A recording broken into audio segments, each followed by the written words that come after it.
Every girl Kang Ji-hoon had a night with runs the next morning. No one could endure the size of his manhood. But then, he grabbed an opportunity that came his way, believing he could pay his way out and also live a life of pretense. The wire transfer confirmation appeared on Eleanor's phone at exactly 2:47 p.m. 600 million Korean wons. Her brother would live. Eleanor, a 24 years old, black pretty girl, knew nothing about all of these. She just wanted her brother saved. But would she stay? She already took the money. She had to endure whatever comes. She looked up from the screen to find her husband, a man whose face she'd seen for the first time 20 minutes ago, watching her with eyes like winter ice. Satisfied? Kang Ji-hoon asked in English, his accent perfect and cold. Welcome to Afro-Korean Studios Besties.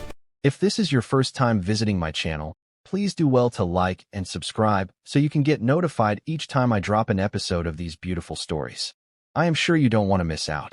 Eleanor nodded, throat tight. She couldn't speak. Couldn't reconcile the devastating man before her. Sharp cheekbones, silver threading through black hair, a body that defied his 52 years, with what she'd just done. What she'd just sold. The district office clerk returned with their marriage certificate. For minutes from strangers to spouses. The fastest transaction of Eleanor Jack's 24 years. Congratulations, the clerk said in Korean, bowing. Ji-hoon didn't bow back. He signed the final document with a flourish that spoke of a man who signed many things, commanded many people, expected immediate compliance. Then he stood, adjusting platinum cufflinks that probably cost more than Eleanor's college tuition. The car is waiting, he said. Not to her. To the heir, as if she were furniture that would simply follow. Eleanor followed. The penthouse overlooking the Han River was a museum of wealth. Floor-to-ceiling windows framed Seoul like a painting. Everything was white, glass, chrome, beautiful and utterly sterile. Like a very expensive hospital. Like a very expensive cage. East Wing, Ji-hoon said, gesturing vaguely left without looking at her. He was already loosening his tie, walking toward what she assumed was the West Wing. Your things arrived yesterday. Staff unpacked. Wait, Eleanor's voice cracked. She cleared her throat, tried again. Don't we need to talk? About expectations, or... He turned then, and the full weight of his attention was like standing in a spotlight. Exposing. Harsh. Expectations, he repeated, as if tasting something bitter. He switched to Korean. Banmal, the informal speech reserved for children or subordinates. Eleanor's crash course in Korean hadn't covered much, but she knew enough to recognize disrespect when she heard it. You will attend corporate events when I require it, he said, still in that dismissive and formal register. Smile. Look devoted. We're what my assistant selects. Speak when spoken to, preferably in Korean, though your accent will need work.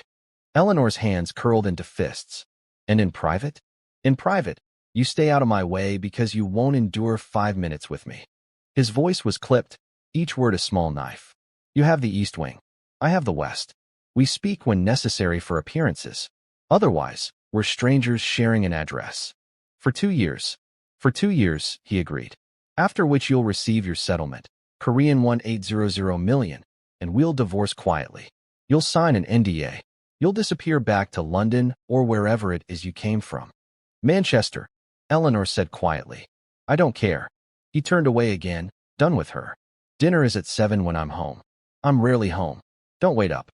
He vanished into the West Wing, leaving Eleanor standing in the cold white living room, married and utterly alone. She met Park Min-ji the next morning. The woman who entered Eleanor's bedroom without knocking was stunning. Porcelain skin, perfect black hair in a sleek bun, a designer suit that fit like armor. She held a tablet and wore a smile that never touched her eyes. Mrs. Kang, Min-ji said in English, her tone professionally pleasant and personally cold. I'm Park Min-ji, Mr. Kang's executive assistant. I'll be coordinating your schedule and public appearances. Eleanor sat up in bed, suddenly aware of her cheap pajamas, her tangled hair. It's nice to meet you. Is it? Min-ji's smile sharpened. Mr. Kang has had arrangements before. They never last. Don't get comfortable. The words landed like a slap. Before Eleanor could respond, Min-ji was swiping through her tablet. You have a fitting this afternoon for the charity gala Friday. The designer is expensive. Try not to damage anything. Tomorrow morning, Korean language lessons. You'll need them if you want to avoid embarrassing Mr. Kang in public. Wednesday. Wait. Eleanor interrupted. Arrangements before? He's been married before. Min-ji looked up, and something cruel flickered across her perfect features. Married? No. But there have been other women who thought a contract with Kang Ji-hoon meant something. They all learned otherwise. She tilted her head. I've worked for him 6 years, Mrs. Kang. I'm still here. They're all gone. Remember that. Eleanor wondered why they all ran away from such a wealthy man. The message was clear. Min-ji had territory, and Eleanor was an intruder. Over the following week, Eleanor learned just how much territory Min-ji controlled. The assistant forgot to mention the charity gala was black tie, leaving Eleanor in a cocktail dress while every other woman wore floor-length gowns. She provided a list of appropriate conversation topics that turned out to be completely wrong, making Eleanor sound ignorant when she repeated them to Ji-hoon's associates. At a corporate luncheon, Min-ji spoke rapidly in Korean to other staff members, and Eleanor caught her own name followed by laughter. You're just another transaction, Min-ji said one afternoon, cornering Eleanor in the hallway outside Ji-hoon's home office. Her voice was sweet poison. He'll discard you like all the others, and that's after he is done with you. I just hope you'd be able to withstand the old man. The difference is, I'll still be here. I'll always be here. Eleanor wanted to fight back, to defend herself. But what could she say? Min-ji was right. She was a transaction. She'd sold herself for 600 million Korean wons and her brother's life. Ji-hoon himself was barely present. He left before dawn, returned after midnight. When they occupied the same space, he spoke to her in Blackmail, discussed her flaws with staff while she stood right there. Her Korean wasn't good enough to catch everything, but she heard awkward and unsuitable and temporary. He called her the contract when talking to his driver. Eleanor endured because every month, like clockwork, money transferred to her family's account. Her brother's surgery was successful. Her parents could breathe. Her dignity was a small price for her brother's life. Then came the company dinner that changed everything. Min-seok approached her while Ji-hoon was occupied with shareholders across the room. The vice president was younger than Ji-hoon, maybe mid-30s, handsome in a softer way, with warm eyes and an easier smile. You look lost, he said in perfect English, his tone gentle. Eleanor, isn't it? I'm Min-seok, International Division. It's nice to meet you, Eleanor said, grateful for kindness after weeks of ice. Ji-hoon has a habit of collecting beautiful things and forgetting they need care. Min-seok's smile widened, but something predatory flickered in his eyes, so quick Eleanor thought she'd imagined it. If you ever need a friend here, someone who actually sees you as a person, I'm available. His hand brushed hers, lingered. Across the room, Eleanor saw Ji-hoon watching. His jaw was tight, his knuckles white around his whiskey glass. For the first time since their wedding, her husband looked at her like she was real. Eleanor was still thinking about that look at 3 a.m. when someone knocked on her bedroom door. She opened it to find Ji-hoon swaying slightly, his tie undone, his perfect facade cracked by expensive scotch. I'm not what you think, he said, words slurring together. His eyes, those cold, cruel eyes, looked almost human, almost broken. The rumors about me, they're all true. And so much worse. What rumors? Eleanor whispered. Don't ask questions, just lay on the bed and spread your legs. I can't wait anymore. His words sounded like a storm. Eleanor's mind flashed back to the words she heard repeatedly. You can't survive me for 5 minutes, and it made her scared. She wanted to turn it down, but he was her husband, but their contract didn't state they will have bedtime together. But he was already walking away, unsteady, haunted. Eleanor closed the door quickly, heart pounding. She was about to return to bed when her phone buzzed. Unknown number. Encrypted message. MS Jack. We know what happened in Busan. Does your husband? 200 million Korean wons by next week, or we tell him everything. Instructions to follow. Eleanor's blood turned to ice. Her past had found her, and the walls of her expensive cage were closing in. Eleanor learned to check her schedule 3 times. Once wasn't enough, not when Park Min-ji controlled her calendar like a weapon. 3 months into the marriage, she arrived at the Shilla Hotel Gala in a knee-length cocktail dress, only to find every other woman in floor-length couture. Cameras flashed. Whispers rippled through the crowd. Ji-hoon's face remained impassive, but his hand on her elbow felt like a vice as he steered her through the judgment. "I'm sorry," Eleanor whispered. Min-ji said cocktail attire. "We'll discuss it later." They never did.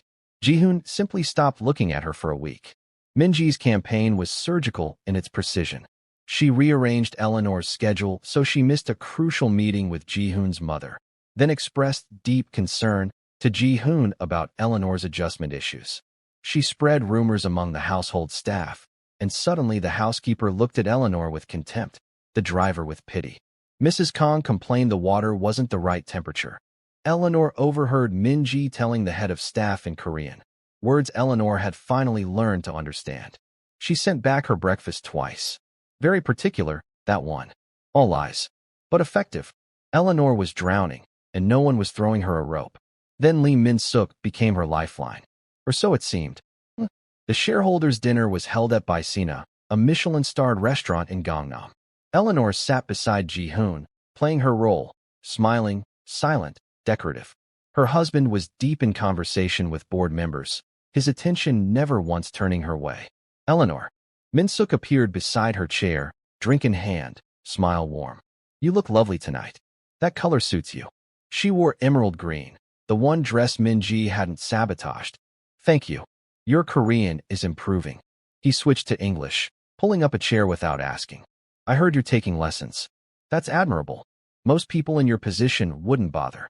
"Most people in my position?" Eleanor asked carefully. Min-seok's smile turned knowing. Contract wives usually don't expect to stay long enough for language acquisition to matter. He touched her hand where it rested on the table, a light brush of fingers that looked casual but lasted too long. "But you're different, aren't you? You actually try." Eleanor pulled her hand back, but Min-seok had already achieved his goal. Across the table, Ji-hoon's attention snapped toward them like a blade. "Your husband seems content to leave you alone." Min-seok continued, his voice pitched perfectly, loud enough for Ji-hoon to hear, soft enough to seem intimate. "A woman like you deserves attention, conversation, someone who sees your intelligence, not just your face." He was good. The compliment felt genuine even as Eleanor recognized the performance. Min-seok positioned himself at an angle where Ji-hoon could see everything. The lean of his body toward Eleanor, the way his eyes held hers, the suggestion of intimacy in every gesture. "I should." Eleanor started to stand. "Stay." Min-seok's hand covered hers again. "Just for a moment. Tell me, what did you study at university?" "I'm guessing something analytical." "Economics? Mathematics? Literature?" Eleanor said, and hated how grateful she felt that someone was asking. That someone cared. "Ah, a romantic." Min-seok's thumb traced her knuckles. "Trapped in a business transaction. That must be difficult." Eleanor pulled away again, but the damage was done. Later in the evening, the car ride home was silent for exactly 4 minutes. Then Ji-hoon erupted. "You embarrassed me." His voice was low, dangerous, nothing like his usual cold dismissal. This was heat, fury, something alive and vicious. Throwing yourself at Min-seok in front of the entire board. Eleanor's head snapped toward him. "I didn't throw myself. He was all over you, and you sat there preening like." Ji-hoon cut himself off, jaw clenched so tight, she could see the muscle jump. "I was being polite. You were ignoring me, and you're mine." The words came out raw, possessive, and Ji-hoon looked shocked by his own voice. His eyes widened slightly, as if he'd revealed something he shouldn't. "For appearances. You're mine for appearances, and you made me look like a pathetic old man who can't keep his young wife's attention." Something inside Eleanor snapped. 3 months of humiliation, of being called the contract, of Min-ji's sabotage and Ji-hoon's cruelty. It all came pouring out. I hope you are enjoying this episode of Afro-Korean Stories. Please do well to hit the subscribe button, like and comment. Thank you for helping out. Now, let's continue. "You don't want a wife. You want a trophy." Her voice shook with rage. "Something to put on a shelf and show off when convenient.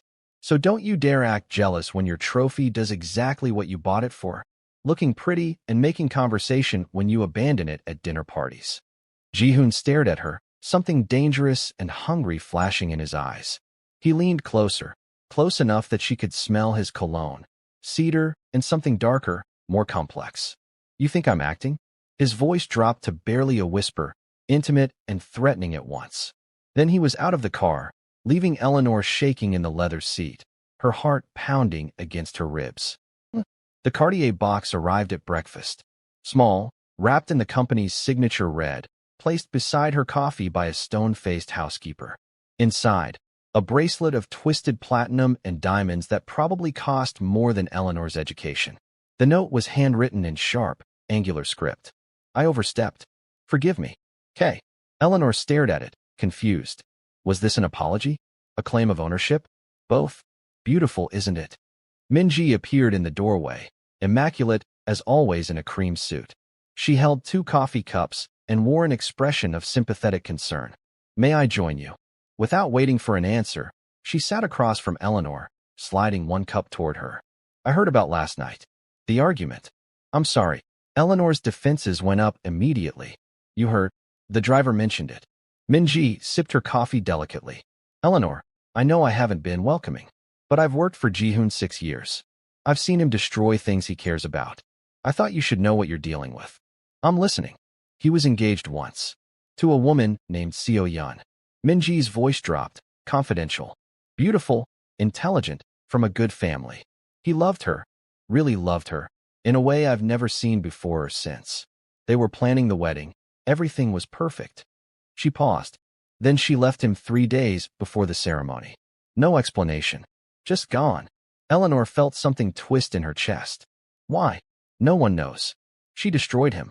After that, he became this, cold, controlled, incapable of real feeling. The women after were just transactions. Like you. Min-ji reached across the table, touched Eleanor's hand with false warmth.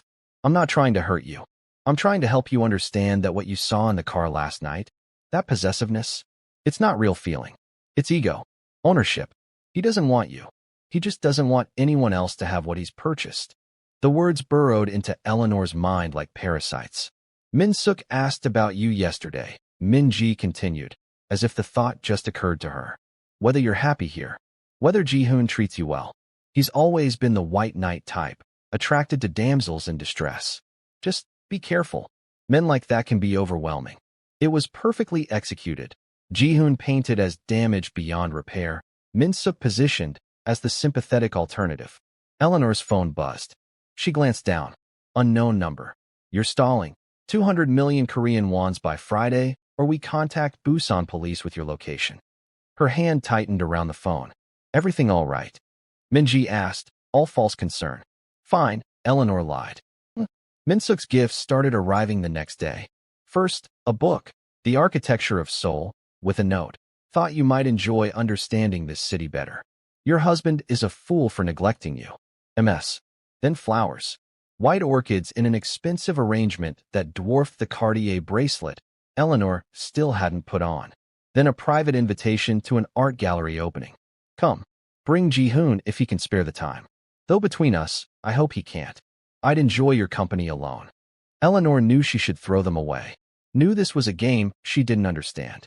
But Min-seok was warm where Ji-hoon was cold, present where her husband was absent.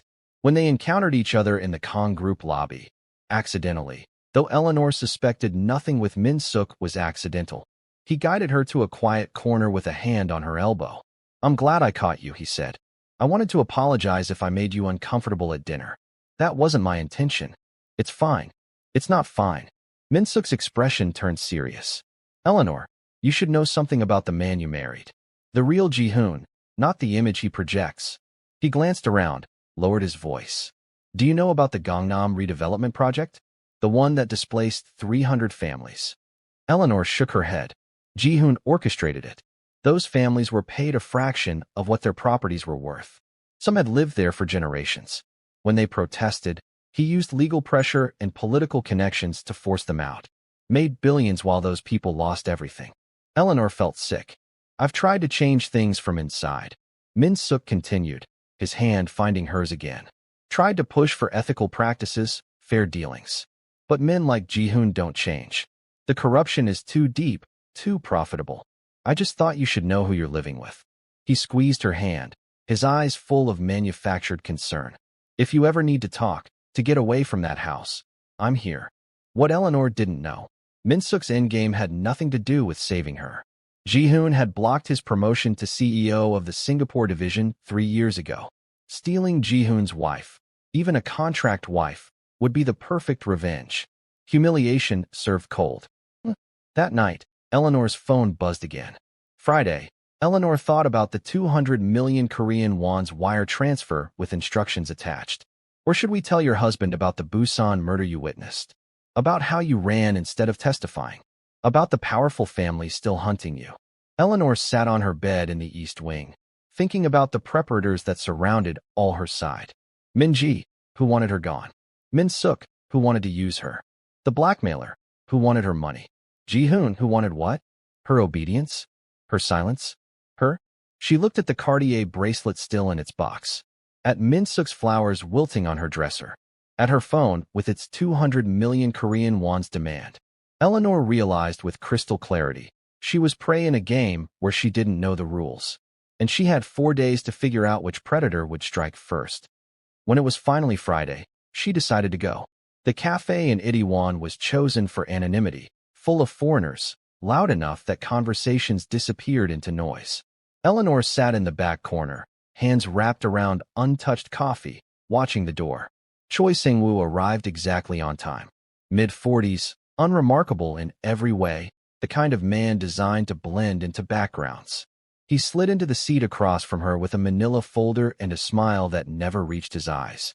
"Ms. Jack," he said in English. "Or should I say Mrs. Kang now? Congratulations on your marriage." Eleanor's throat tightened. "What do you want?" "Direct." "I appreciate that." He opened the folder, slid a photograph across the table. Eleanor's stomach dropped. It was her, 2 years younger, her hair different, standing outside a Busan nightclub. August 2023. You were there when Jae-sung was killed. Heir to the Kim Industries fortune, beaten to death in an alley behind Club Quantum. "I didn't see anything," Eleanor whispered. "You saw everything. You were dating his friend, Lee Dong-hyun. You went outside for air, stumbled on 3 men beating Jae-sung to death. You ran. Smart girl." Sang-woo leaned back, assessing her. "The Kim family has been looking for you ever since. They think you're planning to testify, to bring down the people who ordered the hit. They've hired me to find you. I never went to the police. I left Korea entirely. And yet here you are, back in Seoul, married to one of the most visible chaebols in the country." His smile widened. "The Kims will pay me 500 million Korean wons to ensure you never testify. Permanently, if you understand my meaning." Eleanor's blood turned to ice. "But I'm a reasonable man," Sang-woo continued. "You pay me 200 million Korean wons. I tell them you died in an accident abroad. Everyone benefits. You live. I get paid." Kim stopped looking. "I don't have that kind of money. Your husband does. You have until next Friday. Wire transfer instructions are in the folder." He stood, buttoned his jacket. "Don't try to run, Ms. Jack. I found you once. I'll find you again." He disappeared into the crowd, leaving Eleanor shaking. She knew she needed help, knew she was drowning. And Min-ji had been so sympathetic lately, so concerned, almost friend-like after their coffee conversation. Eleanor found her in Ji-hoon's home office that evening, organizing files. "Min-ji, can we talk?" "Privately." The assistant looked up, and something flickered in her eyes, maybe interest, calculation, quickly masked. "Of course. Let's go to the terrace." Outside, overlooking the glittering Han River, Eleanor broke. The story poured out. Busan, the murder, the blackmailer, the 200 million Korean won's demand. Min-ji listened with perfect concern, touching Eleanor's hand, making sympathetic sounds. "That's terrible," Min-ji breathed. "You must be terrified. I don't know what to do. I can't ask Ji-hoon. We barely speak, and this would just confirm I'm more trouble than I'm worth." "No," Min-ji said firmly. "Let me think. Let me help you. I'll figure something out." The relief Eleanor felt was almost painful. "Thank you. I didn't know who else to trust." Min-ji hugged her, and Eleanor missed the satisfied smile that crossed the assistant's face. Within 2 hours, Min-ji was in Min-seok's Gangnam apartment, expensive wine in hand, eyes bright with opportunity. She's being blackmailed, 200 million Korean wons. She witnessed a murder in Busan, some chaebol heir. The family wants her silenced. Min-seok set down his glass slowly. "And she told you this?" Crying on the terrace like a lost child. Min-ji's smile was sharp. "She's desperate. isolated, and sitting on our perfect leverage. They have been allies for 3 years, Min-ji feeding Min-seok with corporate intelligence, Min-seok promising her Ji-hoon once he controlled the company. 2 scorpions in a bottle, united by ambition and old wounds. We use her to get Ji-hoon to sign over the Singapore division, Min-seok said, already strategizing. She convinces him it's for her safety, that she needs liquid assets to disappear if necessary. He's possessive enough now that he'll do it. And then I have controlling interest in our most profitable international division, and Ji-hoon loses his leverage with the board. Min-seok's expression hardened. He blocked my CEO promotion, humiliated me, called me too ambitious in front of the entire executive team. Now I'll take everything from him, piece by piece, starting with his pathetic contract wife. Min-ji felt a flash of jealousy. Even in revenge, Min-seok was focused on Eleanor. But she pushed it down.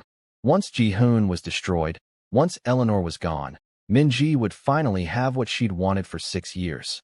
She had heard several women scream out of pleasure because of the size of his manhood. She also wanted to have a taste of it, and also wanted it for good. I'll set it up, she said. Min-seok found Eleanor in the building's underground parking garage 2 days later. It was accidental, but nothing with him was accidental. Eleanor. He approached with concern etched on his features. Min-ji told me about your situation. I want to help. Eleanor's relief was immediate and obvious. You know? She's worried about you. So am I. He guided her to his car, away from cameras, his hand gentle on her elbow. Listen, 200 million Korean wons is nothing to me. Let me pay the blackmailer. I can't ask you to. You're not asking. I'm offering. His hand covered hers, warm and reassuring. But I need something in return. Small thing, really. Convince Ji-hoon to sign over his shares in the Singapore division to me. Tell him it's for your safety, that you need liquid assets you can access independently in case you have to run. Eleanor pulled her hand back. That's fraud. That's survival. Min-seok's voice hardened, the mask slipping. Your choice is simple, Eleanor. Accept my help and give me what I want, or face a murder trial in Busan. Because if you don't take this deal, I'll make one phone call, and the Kim family will know exactly where you are by morning. The kindness drained from his face like water, leaving something cold and calculating. Did you really think I was interested in you? His laugh was cruel. You're a means to an end. A pathetically naive means to an end. Ji-hoon destroyed my career 3 years ago. Now I'll destroy his marriage, his company, everything he values. And you're going to help me do it, or you're going to prison. Eleanor felt the world tilt. You're working with Min-ji. For years. She wants him. I want his empire.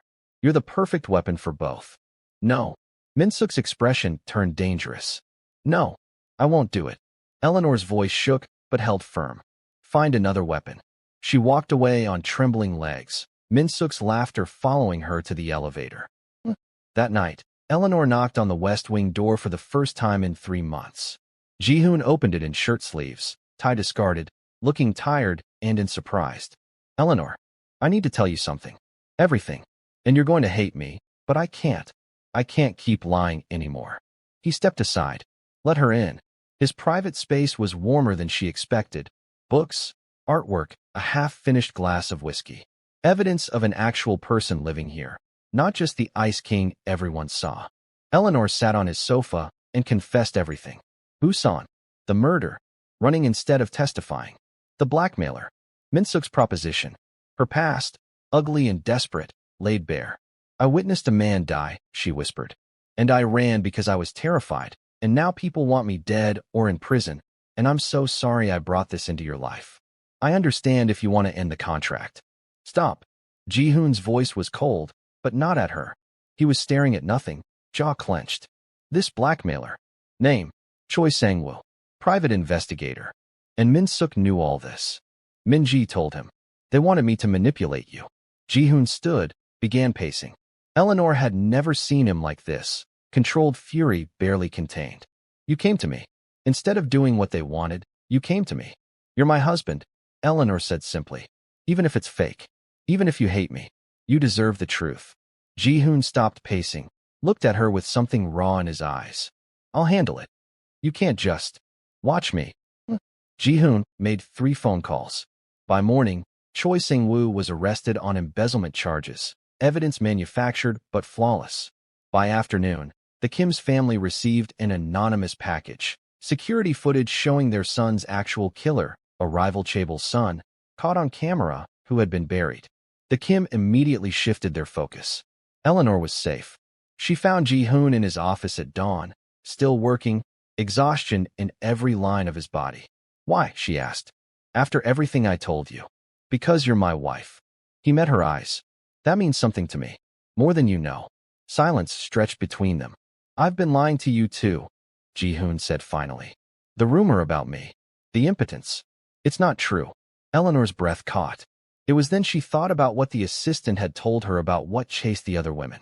"I let it spread after Seo-yeon left. It was easier than dealing with women who wanted me for breeding or money or status. It gave me peace, control. But it's a lie. They all wanted my money, and none of them wanted to have fun with me. They were too scared for me to touch them, especially when they saw." He immediately paused. "I wanted to ask about what they saw, but I immediately diverted the question. Why tell me now?" "Because you gave me truth. You deserve truth in return." He stood, crossed to her, close enough that she could see the silver in his dark eyes. "No more lies between us. Not anymore."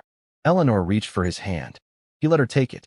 Across the city, Min-seok stared at news of Sang-woo's arrest, realizing Eleanor had told Ji-hoon everything. But she hadn't mentioned his involvement. She'd protected him, probably out of fear. He recalibrated. Sent flowers with a note. "I'm sorry for what I said. I was trying to scare you into a smart decision. Forgive me. Let me make it up to you." In her apartment, Min-ji watched traffic camera footage she'd illegally accessed, seeing Eleanor and Ji-hoon's car arrive home together at dawn, seeing them exit holding hands. Her carefully controlled expression cracked. If Min-seok couldn't destroy Ji-hoon's business, she'd destroy his marriage instead. She opened her laptop and began compiling every photograph, every interaction, every moment between Ji-hoon and Eleanor, looking for the perfect knife to twist. Ji-hoon explained everything over breakfast. They sat together in the kitchen, not the formal dining room, and he told her about Seo-yeon. "We were engaged 8 years ago. I was 44, she was 32. From a good family, intelligent, beautiful. I thought I loved her." He stared into his coffee. 3 days before the wedding, she disappeared. No explanation, no goodbye. Just a text. "I can't marry you. I'm sorry." Eleanor reached across the table. He let her take his hand. "After that, I let the rumor spread that I was incapable. It kept women away, kept my family from pressuring me to remarry and produce heirs. It gave me control when everything else felt chaotic." His thumb traced her knuckles. "But it's not true. None of it. But what about having an oversized manhood? I heard rumors that they couldn't stand you. I forced myself to speak out." He let out a calm laugh, like it was all a joke. "Maybe, but I was rough. I am better now." "Why tell me?" "Because I'm tired of lies. Because you deserve honesty." He met her eyes. "Because when I'm with you, I don't want to pretend anymore." Everything shifted after that conversation. They stopped maintaining separate wings. Had dinner together every night Ji-hoon was home. He taught her about Korean business culture. She made him laugh with stories about her chaotic family in Manchester. They became lovers on a rainy Tuesday, tentative and then desperate, Ji-hoon whispering her name like a prayer. He was different in private, vulnerable, almost gentle, afraid of breaking her. Eleanor fell completely, catastrophically in love with her husband. But Min-ji was watching everything. That night, Eleanor finally ignored the contract they signed and quietly laid on the bed, spreading her legs wide for Ji-hoon. "Come have a taste of what I have got. You are not a contract husband anymore." But Ji-hoon tried to resist, but he was already hard down there. "Will you be able to manage the size?" he asked. "As far as it doesn't kill me," she responded, dragging him closer. Ji-hoon smiled, and they mad loved that night. The next morning, Eleanor woke up with slight pain in between her legs, but she enjoyed every part of the previous night and wished she could get more, despite her condition. The assistant's campaign began subtly. She started following Eleanor whenever she left the penthouse, camera ready. When Min-seok approached Eleanor at a corporate lunch, a genuine apology, asking for a second chance at friendship, Min-ji photographed it from across the room. When they had coffee to discuss his apology, she captured them through the cafe window. When Min-seok touched Eleanor's hand in what was clearly a friendly gesture, Min-ji's camera made it look intimate. She spent hours editing the photos, adjusting angles, removing context, made innocent interactions look clandestine.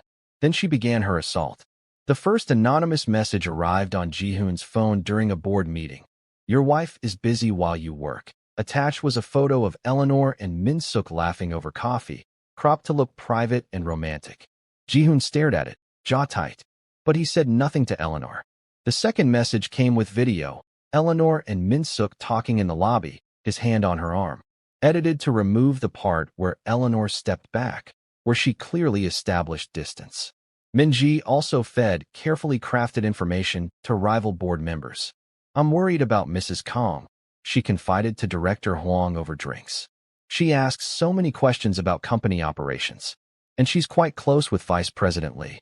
I'm sure it's nothing, but, well, you know how these contract marriages can be exploited." The implication was clear. Eleanor was a corporate spy, planted by Min-seok.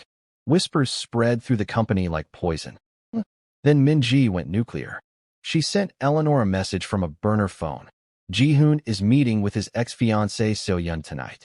Hanamdong Cafe, 8 p.m. See for yourself what he really wants." Eleanor's world tilted. She knew she shouldn't go, knew this felt like manipulation. But doubt was a persistent thing, and she'd only known Ji-hoon for months. She went. Through the cafe window, she saw Ji-hoon with a beautiful woman, elegant, poised, laughing at something he said. His posture was relaxed in a way Eleanor had never seen. The woman touched his arm familiarly. Eleanor's heart shattered. She left before seeing them stand, before seeing Ji-hoon kiss the woman's forehead in a way that was clearly fraternal, before seeing them leave in separate cars. The woman was his younger sister, Kang Yuna, visiting from Paris. But Min-ji had counted on distance and angles and Eleanor's insecurity, had counted on her running before discovering the truth. Min-seok found Eleanor crying in the hotel bar an hour later. Not accidental. Min-ji had texted him Eleanor's location. "Eleanor." He slid onto the stool beside her, all concern. "What's wrong?" "Nothing. Everything. I don't know. Is it Ji-hoon?" Min-seok's voice was gentle, sympathetic. "Did he hurt you?" "He's meeting with his ex-fiancée. The woman he loved. The one who destroyed him." Eleanor wiped her eyes. "I'm so stupid. Thinking this could be real. Thinking he could actually want me." "You're not stupid. He's using you." Min-seok moved closer. He was always going to go back to So-yeon. "Men like Ji-hoon don't leave their own world for girls like us. We're just diversions." It was perfectly calculated, finding her vulnerable, feeding her worst fears. "You deserve better," Min-seok whispered. Then he kissed her. For a moment, Eleanor was too shocked to move. Then she shoved him away hard. "What are you doing?" "Showing you that you have options. That not everyone sees you as temporary. I'm married. I love him. Do you? Or do you love the idea of being saved by a powerful man?" Min-seok's expression turned cold. "Either way, it's done now." He gestured subtly toward the bar's entrance. Eleanor turned to see a photographer, camera raised. The photo hit the tabloids within 2 hours. Kang Ji-hoon's young wife caught with Vice President. Eleanor and Min-seok, close together, his lips near hers, looking for all the world like lovers. Ji-hoon came home at midnight to find Eleanor packing. "What the hell is this?" He threw his phone on the bed, the tabloid article displayed. "It's not what it looks like. You were with Min-seok, kissing him. While I was..." He stopped, jaw clenched. "While you were with So-yeon?" Eleanor shot back. "I saw you, Ji-hoon. At the cafe. Looking at her the way you used to look at me. That was my sister, you idiot. Yuna's visiting from Paris. We had dinner." Eleanor froze. "Your sister? Did you even ask? Did you give me a chance to explain before running to Min-seok?" His voice was ice and fury. "Or were you looking for an excuse? Someone sent me a message saying you were meeting your ex-fiancée. And you believed it instead of trusting me." Ji-hoon grabbed his phone, pulled up photos. "Look, these are from Min-ji. Anonymous messages, photos of you and Min-seok. Hours of footage suggesting you're spying on my company, using me." Eleanor stared at the doctored images. "Those are fake. Edited. We were just talking. And how do I know that? How do I trust you when you clearly don't trust me?" They stared at each other across a chasm of manufactured doubt, both bleeding. Eleanor's laptop was open on the desk. Ji-hoon's eyes landed on it. on the financial documents displayed. His expression went cold. What is that? I was researching, trying to understand your business. He crossed to the laptop, scrolled through the files she'd accessed. The Gangnam redevelopment project, the displaced families, the bribery allegations, the destroyed companies. All of it, laid bare. So now you know, Ji-hoon said quietly. This is who I am. Did you think you married a good man, Eleanor? I thought I married an honest one. I've been honest about this. I told you I've done terrible things. Telling me you've sinned isn't the same as showing me the bodies. Eleanor's voice broke. Those families, Ji-hoon. 300 people displaced. Children, elderly. I know what I did. His voice was sharp. I know exactly what I am. A monster wrapped in expensive suits. Is that what you want to hear? I want to hear that you regret it. That you change. Would you believe me if I said I did? Silence hung between them, poisonous and heavy. A knock interrupted them. Ji-hoon opened the door to find Min-seok standing there, expression carefully concerned. I heard about the photos, Min-seok said. I came to apologize to both of you. Eleanor, I shouldn't have kissed you. It was inappropriate. Ji-hoon, I hope you'll accept. Get out, Ji-hoon said coldly. I'm also here with an offer. Min-seok's voice turned harder. Eleanor, you don't have to stay in this. I have a position opening in our Singapore office. A fresh start. I can recommend a divorce attorney, help you. She's not going anywhere, Ji-hoon snarled. Isn't that her choice? Min-seok looked at Eleanor. Leave him. He's poison. Look at what he's done, to those families, to his business rivals, eventually to you. I can give you a real life. Freedom. Eleanor realized with sudden clarity. Everyone was using her. Min-seok wanted revenge. Min-ji wanted Ji-hoon. Even her husband had kept devastating secrets. But she'd made her choice months ago, in a district office, signing papers. Show me everything, Eleanor said to Ji-hoon, ignoring Min-seok entirely. Every file, every crime, every terrible thing you've done.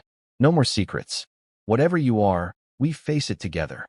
Before Ji-hoon could respond, the doorbell rang. Insistent. Official.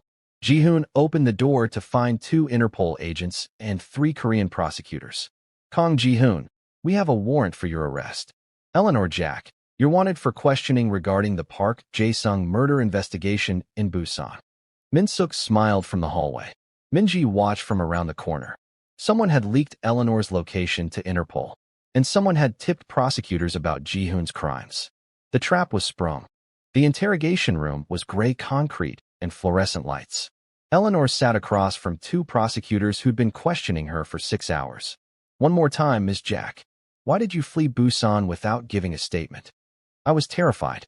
I was 22, in a foreign country, and I'd just watched someone die. Convenient that you ended up married to one of Korea's most powerful men. It was a contract marriage. For money. My brother needed. We know about your brother. We also know your husband has connections to the Park family's rivals. Interesting coincidence. Eleanor's head pounded. Through the window, she could see Ji-hoon in another room, equally trapped. They'd been separated immediately.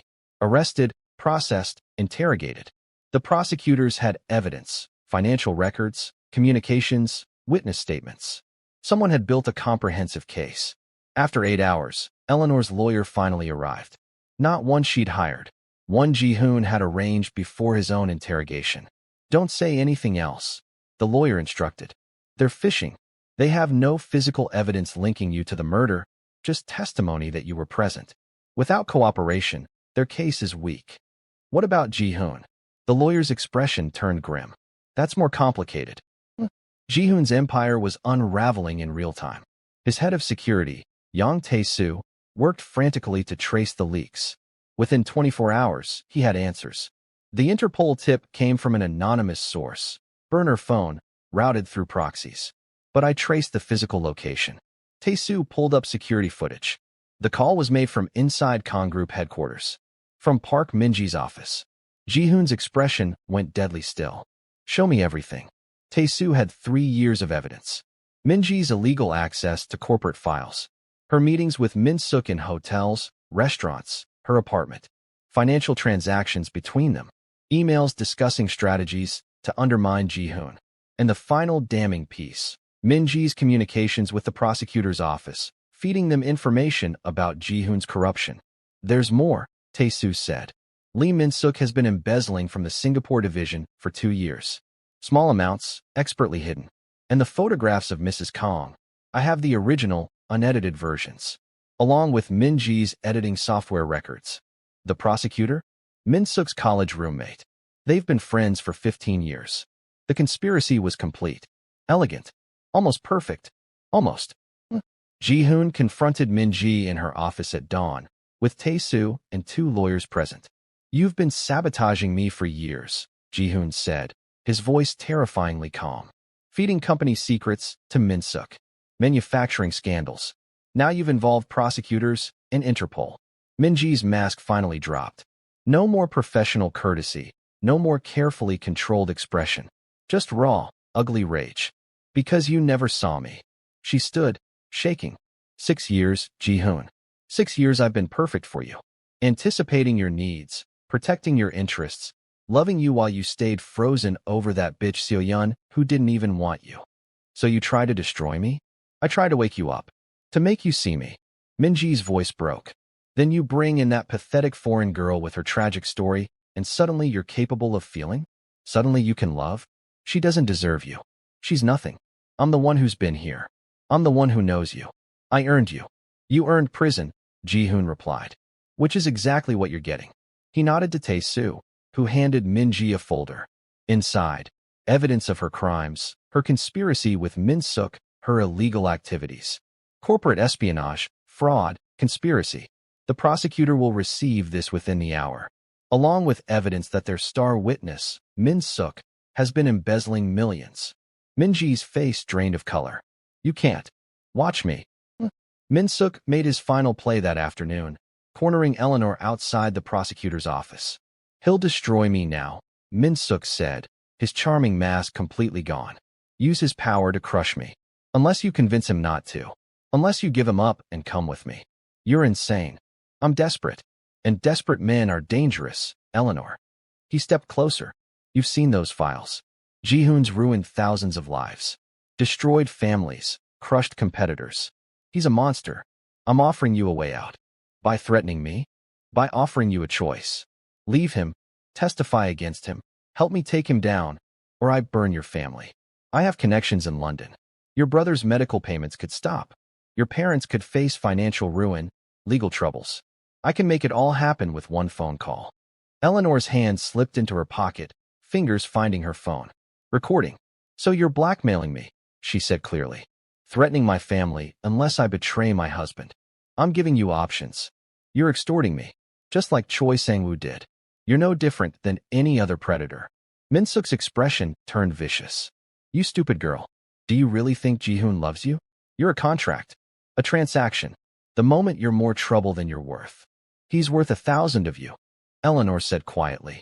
She pulled out her phone, stopped the recording. And you just confessed to extortion, threats, and conspiracy. Enjoy prison, Mr. Lee. She walked away, leaving Min-seok staring after her in shock. But Ji-hoon's choice came with a terrible price. To protect Eleanor from extradition, he used his network to expose the real corruption in the Park Jae-sung case. Evidence that the Park family themselves had ordered the hit, that the killer had been protected by police they'd bought. The case against Eleanor collapsed immediately. To destroy Min-seok and Min-ji, he provided prosecutors with evidence of their conspiracy, the embezzlement, the fraud, the corporate espionage. But to get that evidence, he'd exposed his own information network, his own illegal surveillance, his own corruption. The prosecutors pivoted immediately. Mr. Kang, this evidence is comprehensive. Too comprehensive. It reveals a surveillance network that violates privacy laws, financial tracking that suggests money laundering, communications intercepts that are blatantly illegal. I'm aware, Ji-hoon said calmly. You're admitting to multiple felonies. I'm admitting to everything. Take it all. His lawyer grabbed his arm. Don't say another word. It's done, Ji-hoon said. He looked through the window to where Eleanor sat in another room. Let her go. Charge me with whatever you want. But Eleanor Jack walks free. The chief prosecutor smiled. Min-seok said you'd sacrifice yourself for her. He was counting on it. If he burns, you burn. That was his insurance policy. And so Ji-hoon's empire crumbled. The prosecutors built cases against all three. Min-ji for corporate espionage and fraud, Min-seok for embezzlement and conspiracy, Ji-hoon for bribery, corruption, illegal surveillance, and a dozen other charges. Min-seok got 10 years. Min-ji got 3. Ji-hoon got 18 months, reduced from 5 years because of his cooperation and his role in exposing the Park family's corruption. His family disowned him publicly. The Kang Group board removed him from all positions. His assets were seized to pay fines and restitution. The empire he'd built for 30 years vanished in 30 days. Eleanor stayed. She visited every week, enduring cameras and whispers and judgment. Ji-hoon's family offered her 2 billion Korean wons to divorce quietly. She refused. His mother came personally, elegant and cold. He's ruined. No money, no name, no future. You're free to leave. I'm free to stay, Eleanor replied. During one visit, Ji-hoon asked the question that haunted him. Why? Why stay when you could be free? When you could take the money and build a real life? Eleanor took his hand through the barrier. Because you're my husband. For real this time. Not a contract, not an arrangement. Mine. I have nothing to offer you. You have yourself. That's everything. Epilogue. 2 years later. Ji-hoon was released after 14 months. His sentence reduced for testimony that put Min-seok away permanently and exposed corruption across 3 industries. They weren't wealthy anymore. The penthouse was gone, sold to pay restitution. Ji-hoon's name was mud in corporate Korea, but they were free. They ran a small consulting firm from a modest office in Mapo, helping whistleblowers expose corporate corruption, using Ji-hoon's knowledge of how corruption worked to dismantle it in others. The irony isn't lost on me, Ji-hoon said one evening, reviewing a case. Good, Eleanor replied. It shouldn't be. Some nights, he still woke from nightmares. Min-ji's rage, Min-seok's revenge, losing Eleanor. She pulled him close each time. You can't lose me. I chose you. Every day, I choose you. They built their marriage on lies, but they'd spend their lives building something true. One afternoon, walking past a cafe in Gangnam, Eleanor glimpsed someone familiar through the window. Min-ji, released after 3 years, sitting alone with coffee. She looked thinner, harder, bitter. Min-ji looked up, saw them. Saw Ji-hoon's hand covering Eleanor's. Saw them laugh about something private. Saw the life she'd wanted, but could never have because she'd tried to take it by force rather than earn it. Eleanor felt no triumph. Just sadness for the waste of it all. Min-ji looked away first. Walked out the opposite door. Min-seok remained in prison, his 7 remaining years stretching ahead. His career destroyed. His reputation permanently ruined. The price of revenge that consumed him. Eleanor and Ji-hoon kept walking, hands linked, toward their small office and their hard-won peace. Scarred but healing. Broken but mending. Finally, completely free. Thank you for listening. You mean the world to me.